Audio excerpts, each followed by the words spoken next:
ভাবতে পারেন, ভারতের ইউপিআই এখন সারা পৃথিবীতে ছড়িয়ে পড়ছে। কিন্তু কিভাবে? ভারতের ডিজিটাল বিপ্লবের সবচেয়ে বড় উদাহরণ হল ইউপিআই, ইউনিফাইড পেমেন্টস ইন্টারফেস। 2016 সালে লঞ্চ হওয়ার পর এটি দ্রুত ভারতের কোটি কোটি মানুষের দৈনন্দিন জীবনের অংশ হয়ে যায়।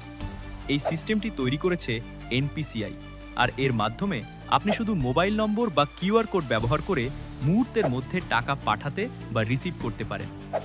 এরপর শুরু হয় ইউপিআই এর আন্তর্জাতিক যাত্রা। প্রথমে সিঙ্গাপুরের সঙ্গে সংযোগ তৈরি হয়, যার ফলে দুই দেশের মধ্যে সহজে টাকা ট্রান্সফার করা সম্ভব হয়। এরপর ধীরে ধীরে ইউএই, ফ্রান্স, শ্রীলঙ্কা, মরিশাস এবং নেপাল সহ আরও অনেক দেশে ইউপিআই চালু হতে শুরু করে। আজকের দিনে অনেক দেশেই ভারতীয়রা খুব সহজে কিউআর কোড স্ক্যান করে পেমেন্ট করতে পারছে, কোনো ক্যাশ বা ডেবিট কার্ড ছাড়াই। ইউপিআই এত দ্রুত জনপ্রিয় হওয়ার কারণ হলো এর স্পিড, সিকিউরিটি এবং কম খরচ। কয়েক সেকেন্ডের মধ্যেই ট্রানজাকশন সম্পন্ন হয়। ভারতের রিজার্ভ ব্যাংক এবং সরকার এই প্রযুক্তিকে বিশ্বজুড়ে ছড়িয়ে দিতে গুরুত্বপূর্ণ ভূমিকা পালন করছে। ভবিষ্যতে ইউপিআই আরও অনেক দেশে পৌঁছাবে, আর ভারত হয়ে উঠবে বিশ্বের ডিজিটাল পেমেন্ট লিডার। আপনি কি চান ইউপিআই পুরো বিশ্বে চালু হোক? কমেন্টে জানাতে ভুলবেন না।